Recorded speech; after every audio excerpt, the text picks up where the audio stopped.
Halo, Assalamualaikum teman-teman Dergar Vlog. Apa kabar? Ridwan ini pasti pada sehat sekeluarga ya. Hari ini teman-teman, gue sudah berada di antara sebuah Toyota Land Cruiser Prado dan juga Toyota Fortuner. Di mana keduanya teman-teman, hari ini gue ajak ke sini untuk kita melakukan komparasi ringan. Tapi komparasinya ini bukan untuk cari tahu ya, mana yang lebih sakti off-roadnya, atau mungkin mana yang fiturnya lebih canggih dan lebih lengkap. Melainkan keduanya ini gue hari ini akan bahas dan coba karena ada satu hal yang mungkin menjadi banyak pertanyaan teman-teman.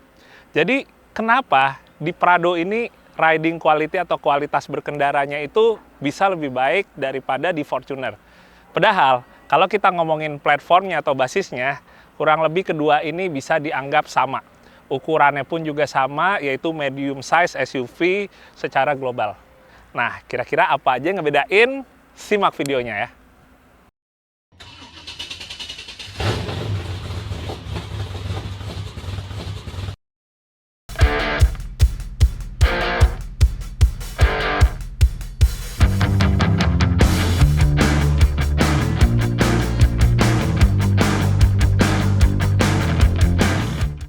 Pertama, kita akan ngebahas dulu untuk dimensi ya teman-teman.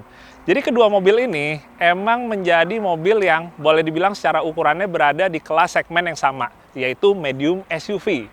Kalau secara global ya, soalnya kalau di Indonesia, mobil kayak Fortuner gini misalnya ya, udah dianggapnya large SUV. Nah, cuma walaupun dua-duanya ini adalah medium SUV, tapi kalau Prado itu boleh dibilang dia adalah medium SUV yang luxury. Jadi di full size luxury SUV-nya ada Land Cruiser, kalau di yang medium size-nya ada Prado. Kalau kita lihat sekilas, emang bentuknya mungkin nggak terlalu beda jauh, teman-teman. Kalau kita lihat secara data, antara Prado dan Fortuner, keduanya selisihnya hanya kurang lebih sekitaran 3 cm untuk panjangnya, selisih 3 cm juga untuk lebarnya, dan selisih kurang lebih hampir 5 cm untuk tingginya. Yang mana lebih besar di Prado, baik secara panjang, lebar, maupun untuk tingginya. Kedua, kita akan ngomongin untuk bobotnya. Jadi setelah kita tahu secara dimensi ternyata selisihnya nggak terlalu jauh teman-teman.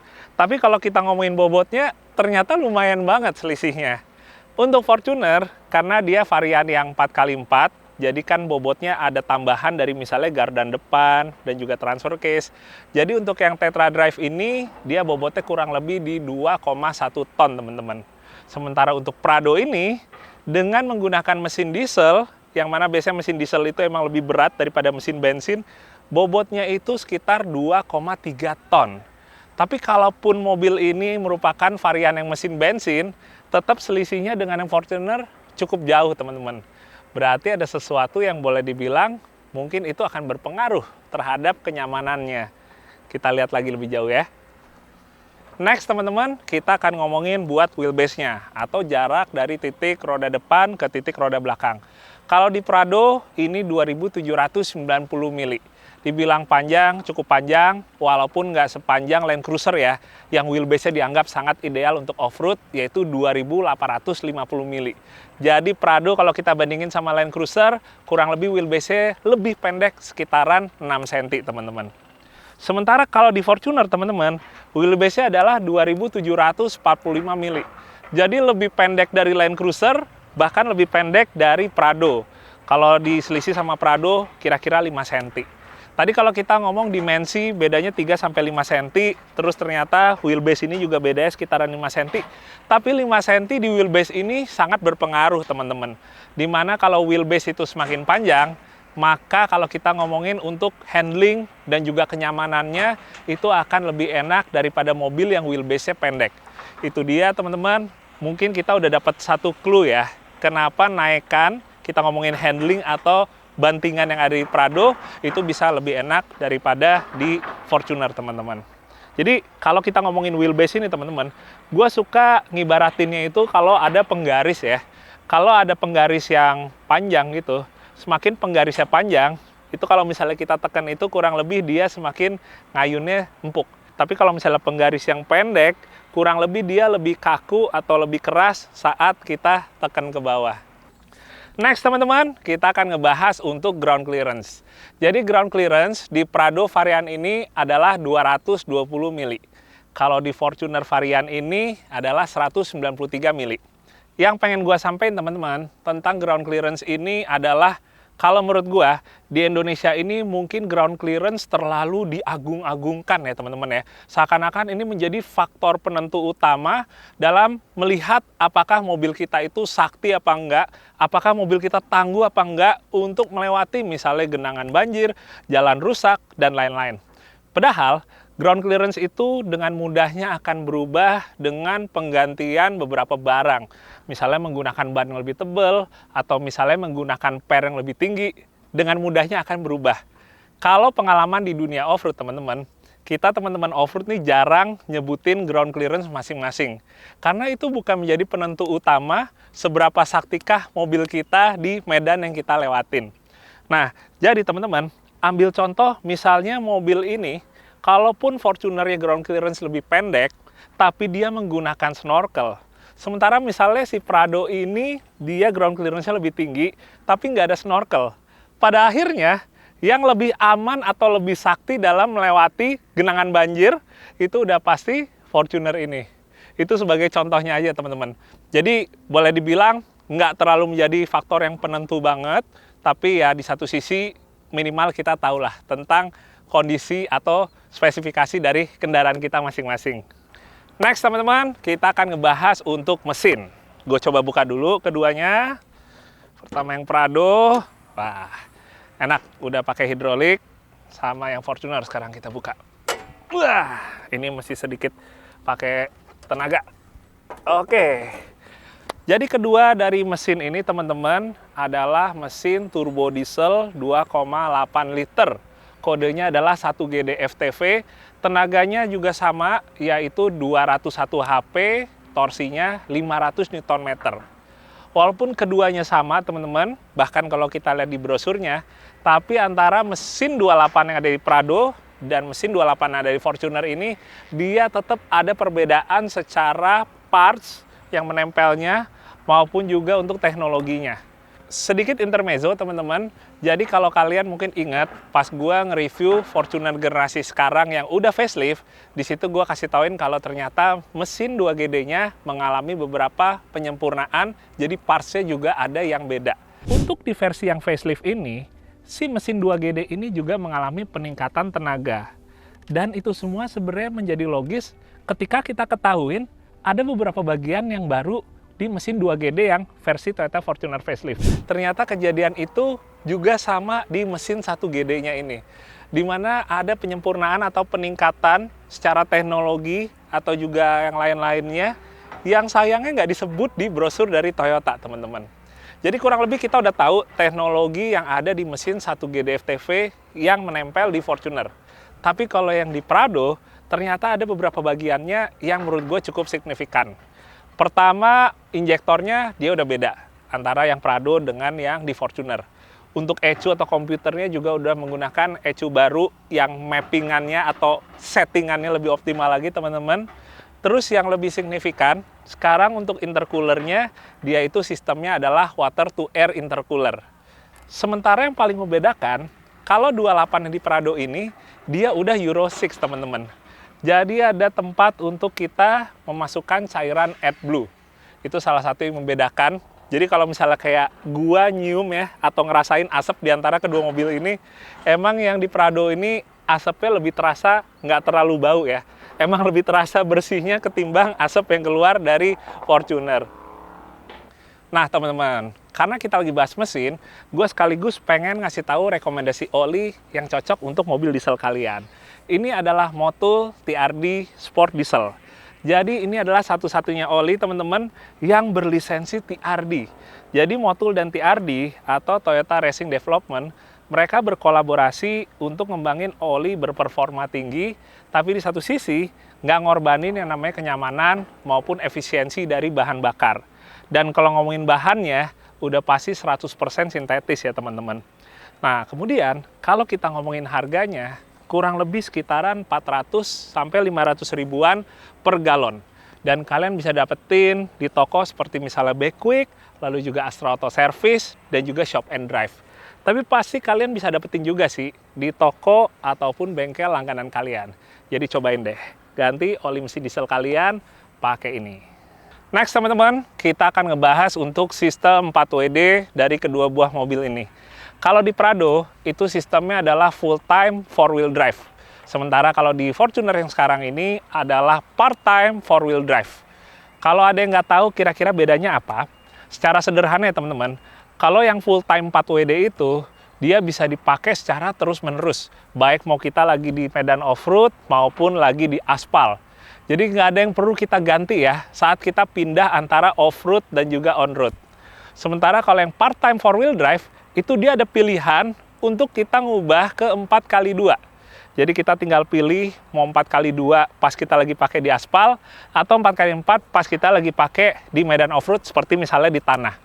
Kalau dulu teman-teman, Fortuner itu yang pertama kali atau generasi pertama modelnya masih full-time 4-wheel drive.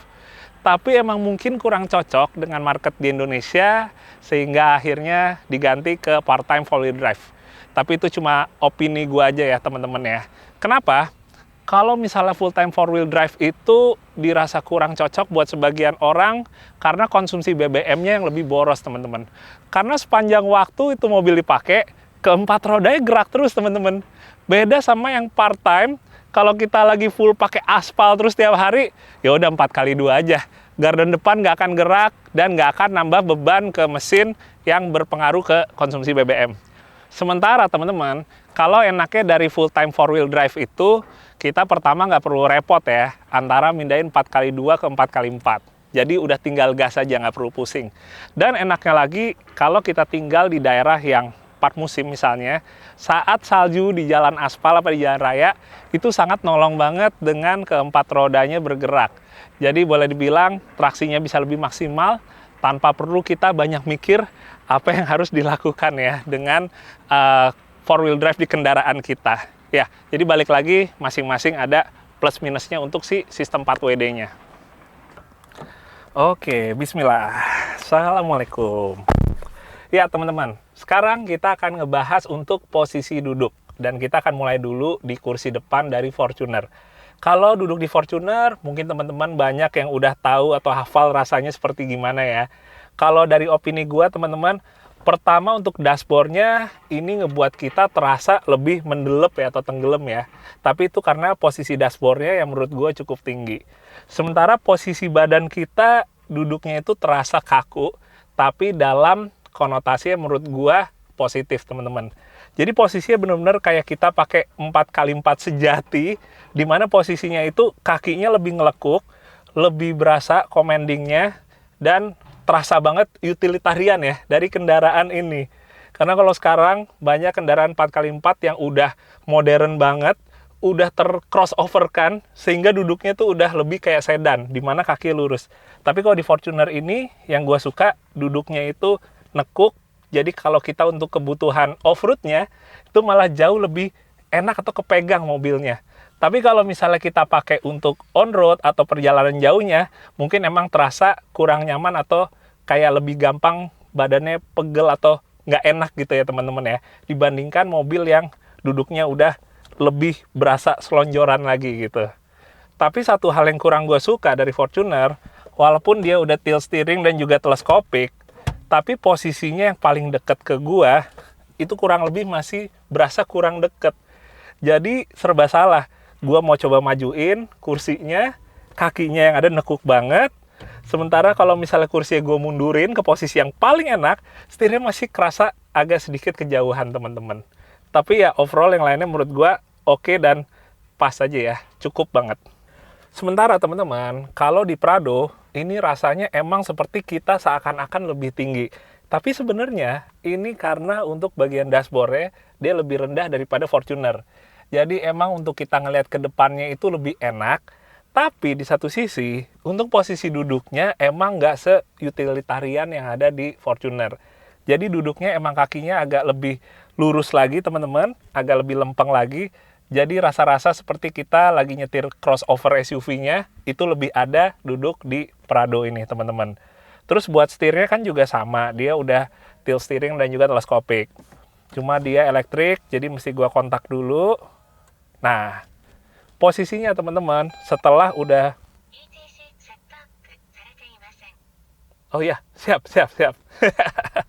Ada yang tahu artinya apa teman-teman? Kalau gue sih enggak. Ya, balik lagi teman-teman.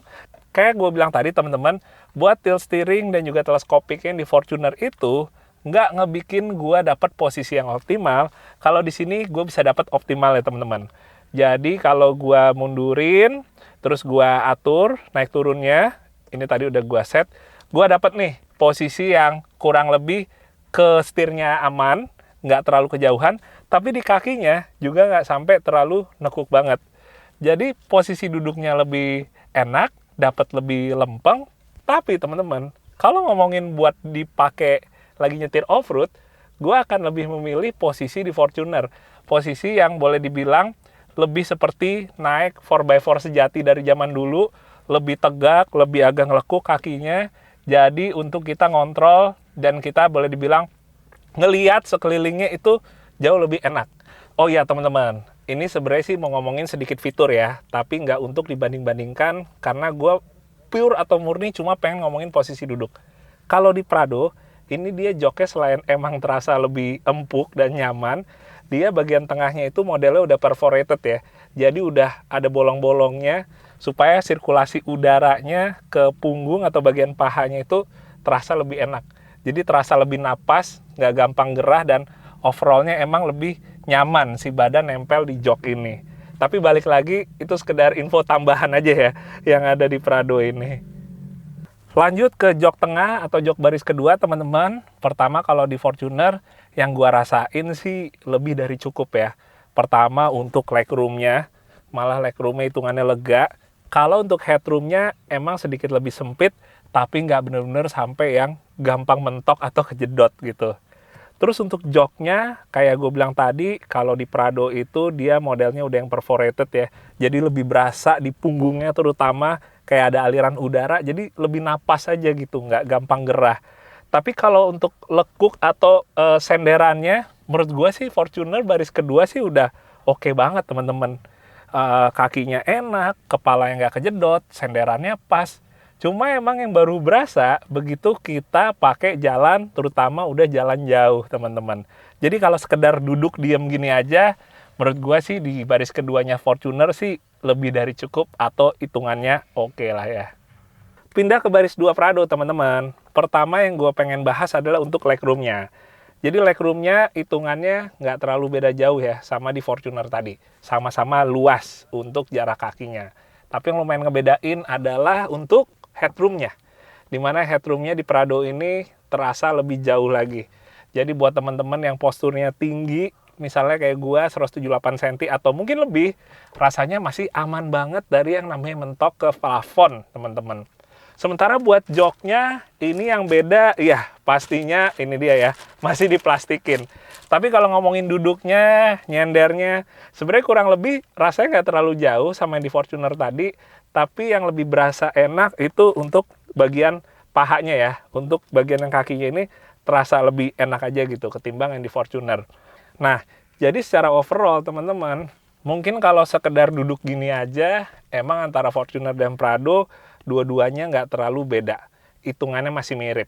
Kayak gue bilang tadi, kalau misalnya kita udah pakai jalan, baru terasa perbedaan di kenyamanannya. Apalagi kalau kita jalannya udah jarak jauh, itu berasa banget.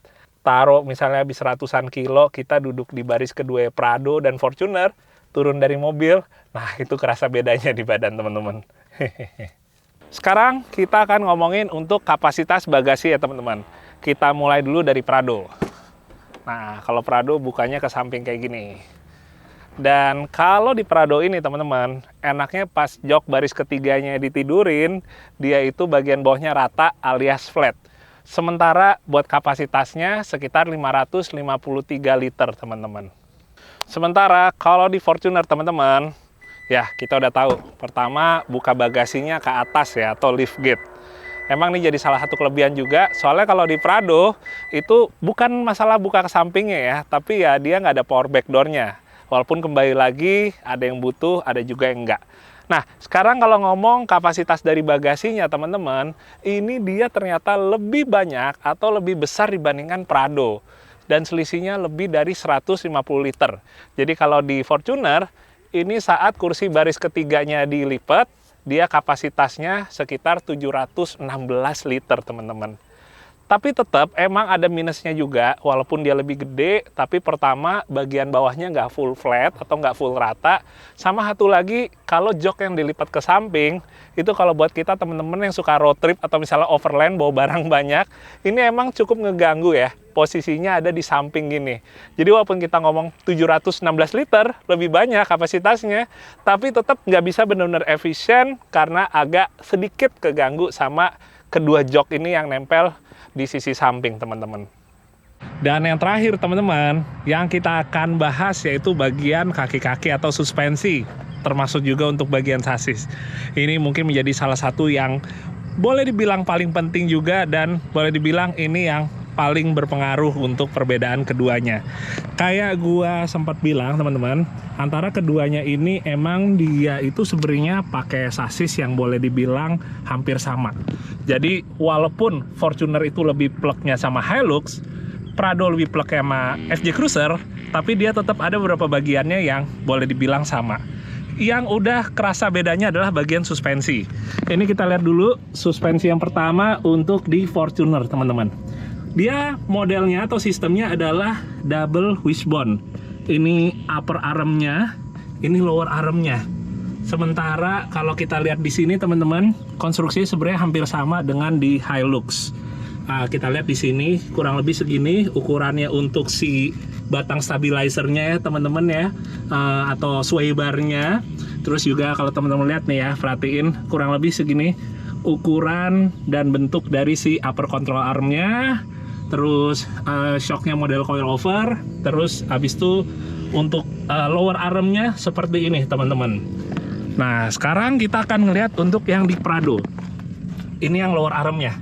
Ukurannya lebih gede dia, teman-teman, yang lower armnya. Tapi kalau untuk ngomong as rodanya sebenarnya sama. Karena gue udah cek juga parts numbernya kalau nggak salah tuh sama ya. Terus habis itu, teman-teman, ini si sway bar atau stabilizernya dia lebih gede atau lebih tebel. Terus dia ngebedain ya, kalau di varian paling tinggi ini ada KDSS-nya, teman-teman. KDSS ini teknologi biasanya ada di Land Cruiser sekarang, tapi kalau Prado yang varian tertinggi kayak TZG ini, dia ada KDSS-nya juga. Nah, kalau ditanya KDSS itu apa? Dia itu adalah Kinetic Dynamic Suspension System. Jadi dia pada intinya stabilizernya bisa nyesuaiin sendiri. Kalau kita pakai kecepatan tinggi, manuver, dia akan lebih stiff atau keras. Sementara kalau dipakai off-road, dia akan lebih lembek. Supaya artikulasi atau pergerakan suspensi ya lebih luas, teman-teman. Nah, tadi kan kita lihat si arm bawahnya ini lebih tebal. Tapi kalau arm atasnya, kurang lebihnya sama, teman-teman. Kalian bisa lihat dari bentuk dan juga tebelnya ya. Ini kurang lebih sama. Sementara buat si shock breakernya, ini sama-sama modelnya coil over, teman-teman. Pasti yang beda di spring rate-nya atau tingkat kekerasannya. Terus satu hal yang ngebedain di sini, dia ada AVS-nya atau Adaptive Variable Suspension, dimana dia secara elektronik bisa ngatur tingkat kekerasan si shock breakernya. Jadi kalau misalnya emang dia kecepatan lebih tinggi, sama kayak KDSS tadi, dia lebih stiff atau keras. Pas lagi santai atau jalan-jalan off-road gitu pelan-pelan, dia akan lebih soft. Jadi emang udah lebih fully elektrik ya untuk si shock, maupun juga kalau untuk si KDSS ini dia udah diatur secara elektrik tapi tetap dikombinasi dengan hidrolik, teman-teman, untuk ngegerakin si KDSS-nya ini. Itu yang depan. Lanjut, teman-teman, sebelum kita lihat suspensi belakangnya, gue pengen kasih tauin dulu untuk body dan juga mountingnya. Pertama, kalau untuk bodinya, dia secara konstruksinya ya, atau kita bilang body shellnya ini memang dia tuh lebih stiff ya, teman-teman ya. Lebih terasa rigid yang ada di Prado ini ketimbang yang ada di Fortuner. Dan itu tentunya cukup berpengaruh terhadap selisih bobot yang kurang lebih sekitaran 200 kilo bedanya, teman-teman. Mungkin kalau sekarang istilahnya nggak terlalu bisa ketahuan jelas mungkin ya kali dari suaranya, tapi ya secara body shellnya memang kalau Land Cruiser Prado ini dia istilahnya mendapatkan heritage ya, atau turunan dari Land Cruiser, di mana bodinya itu memang lebih rigid dan boleh dibilang itu konstruksinya itu juga lebih rapet-rapet gitu. Jadi akan berpengaruh juga ke yang namanya road noise atau tingkat kekedapannya, teman-teman. Nah, satu hal lagi yang ngebedain juga posisi mounting untuk si bodinya itu, teman-teman. Body mounting itu sangat berpengaruh ke tingkat rigiditas dan juga kenyamanan.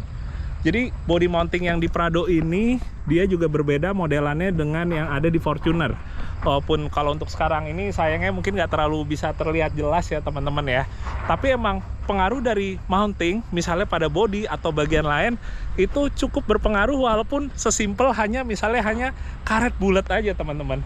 Ini ambil contoh, jadi misalnya kalau kayak kita di balap, mobil balap itu mountingnya biasanya kebanyakan bahannya itu polyuretan. Dia itu lebih keras, lebih stiff, tapi kurang nyaman. Rasanya makanya kalau kita naik mobil balap tuh rasanya kayak lebih keras gitu ya teman-teman ya. Ini bukan ngomongin suspensinya aja, tapi dengan mountingnya lebih keras, mau pada engine mounting atau bagian lain, itu ngebikin si mobilnya lebih rigid. Tapi satu sisi kalau pakai bahan yang polyuretan itu, ya rasanya jadi kurang nyaman. Cuma balik lagi kalau orientasi balap kan beda ya teman-teman. Sekarang kita akan ngelihat suspensi belakang dari Fortuner teman-teman. Oke, ini dia. Kalau gardannya sama teman-teman, kayak di Prado, yang ngebedain itu adalah posisi dari shock, lalu juga untuk armnya teman-teman. Kalau modelnya sebenarnya multi-link, dia ada 5 link. Ini yang pertama untuk yang Panhard-nya. Terus link yang kedua, ini yang ada di bawah sini, kanan kiri ya. Terus link yang di atasnya, sorry kalau ada agak gelap, nanti kita lihat dari samping, untuk link yang ke-4 dan 5-nya teman-teman. Yang ngebedain posisi shock breaker kalau di Fortuner, dia modelnya kurang lebih hampir sama kayak kebanyakan mobil lain ya. Modelnya gini teman-teman, dari sini terus nyamping ke dalam. Ini posisinya sebenarnya posisi yang boleh dibilang apa ya, umum seperti ini, yang nanti akan merubah atau menentukan kerasnya apa enggak tentunya adalah si repairnya itu sendiri dan juga si shocknya ini, kekerasan shocknya seperti gimana. Sementara kalau kita lihat dari samping teman-teman, ini dia arm yang bawah, sementara si pernya itu duduknya ada di arm bawah ini teman-teman. Jadi ini boleh dibilang trailing arm ya disebutnya kalau seperti ini, dimana armnya ini menjadi tempat tumpuan sesuatu. Dalam hal ini jadi tempat tumpuan untuk si per belakangnya dari Fortuner teman-teman. Sementara teman-teman, kalau kita ngelihat suspensi belakangnya Prado, ya kurang lebih seperti ini teman-teman. Jadi kayak gue bilang tadi, gardannya sama teman-teman. Bedanya dia ada stabilizer belakangnya. Dan stabilizer belakangnya ini karena dia sistemnya juga KDSS kayak depan, jadi dia bisa diatur secara hidrolik plus elektronik untuk tingkat kekerasan dari si stabilizernya. Nah, sementara sistem suspensinya sebenarnya sama, dia multi-link. Ini Panhard-nya, terus habis itu arm yang atasnya di sana, terus arm yang bawahnya di sini. Bedanya, kalau tadi si per di Fortuner itu duduknya di arm bawah, kalau ini pernya duduknya di atas gardan. Dan karena dia ini Airsus ya, hidrolik ya, jadi modelnya seperti ini teman-teman. Sorry kalau misalnya mungkin agak gelap sedikit, tapi kurang lebih seperti ini. Kemudian yang ngebedain lagi si shocknya, kalau tadi kan posisinya di bagian belakang sini terus melintangnya ke bagian dalam. Kalau ini posisinya agak ke depan terus melintangnya ke arah depan teman-teman. Kita coba lihat dari bagian samping, akan kelihatan nih. Nah ini dia shocknya, ngarahnya ke sini. Kalau tadi ngarahnya ke sisi dalam dari mobil, kalau ini ngarahnya ke sisi depan dari mobil. Dan apa pengaruhnya, apa bedanya? Kalau kita ngomongin tingkat kenyamanan, sebenarnya dua-duanya tetap bisa dibikin nyaman teman-teman. Cuma kalau shock madep ke depan gini, dengan konstruksi yang pas, lebih sesuai, dia bisa jadi lebih nyaman. Walaupun kembali lagi, bukan berarti sesimpel kita nidurin shock ke arah mana itu akan langsung kita berubah drastis ya. Yang pasti shock itu semakin posisinya miring, dia itu karakternya akan semakin soft ketimbang shock yang posisinya tegak lurus diri. Itu satu hal yang pasti. Tapi gimana kita ngebikin untuk optimalnya supaya nggak body roll nambah, supaya nggak terlalu kaku juga, itu yang emang harus dipikirin secara menyeluruh. Jadi kita bukan ngomongin masalah shock aja, tapi juga pemilihan red pair atau tingkat kekerasan pair yang pas, penggunaan sway bar yang pas, dan lain-lain. Jadi memang boleh dibilang nggak sesimpel itu, tapi sebenarnya bisa kita optimalkan apapun juga kendaraan kita. Oke teman-teman, kita udah sampai di penghujung video nih. Jadi setelah kita perhatiin kedua mobil ini, kurang lebih mungkin gue bisa narik kesimpulan kenapa Prado ini kualitas berkendara lebih baik dibandingkan di Fortuner. Jadi setelah kita ngelihat beberapa hal teman-teman, kayak misalnya untuk sistem suspensinya, ada beberapa bagian yang berbeda yang intinya ngebikin mobil bisa lebih nyaman, terus juga untuk konstruksi atau body shell-nya, yang mana emang tingkat kerapetannya juga lebih baik, dengan peredaman yang lebih baik, termasuk kita ngomong mounting ya, yang ikat antara si body tersebut dengan sasis, dan beberapa hal lain. Ya, itu dia yang membuat Prado emang rasanya lebih nyaman untuk kita setir atau kita duduk di bagian belakang, teman-teman. Tapi, kalau kita udah tahu harga untuk keduanya ini, mungkin ada yang opininya berubah. Karena untuk harganya, selisihnya juga lumayan, teman-teman. Kalau Fortuner, sekarang yang varian GR Sport 4x4 dengan mesin 28, harganya itu sekitar 728 juta rupiah. Kalau untuk Prado varian TZG ini, yang merupakan varian tertinggi di Jepang, harganya melalui importir umum sekitar 2,1 miliar rupiah, teman-teman. Nah, setelah kita tahu harganya, teman-teman, mungkin opini teman-teman ada yang bergeser juga nih. Dan ada juga yang mulai kalkulasi, kayaknya Prado, kalau harga 3 kali dari Fortuner ini, kayaknya nggak masuk deh. Sangat-sangat nggak worth it. Karena kalau kita cuma ngitung apa yang ada di sini, apa yang menempel, kita ngomongin misalnya fitur atau kualitas material, rasanya harga 3 kali lipat ini mungkin masih belum worth it. Tapi kalau kita tambahin faktor nilai emosional, kayak misalnya faktor prestisnya dari mobil Prado ini, itu mungkin jadi satu hal yang nggak terlalu ada patokan pasti ya teman-teman. Jadi kembali lagi teman-teman, ini dengan harga 700-an, ini dengan harga 2,1 M, balik lagi sesuai kebutuhan kalian, apa yang pengen kalian cari, apa yang kalian pengen dapetin, apa yang kalian butuhin, dan pasti apa yang dirasa lebih cocok di budget kalian. Itu yang nggak kalah penting. Oke teman-teman, semoga video sederhana ini bermanfaat untuk kalian semua, dan kita akan ketemu lagi di video The Car Vlog yang berikutnya. Dadah, Assalamualaikum.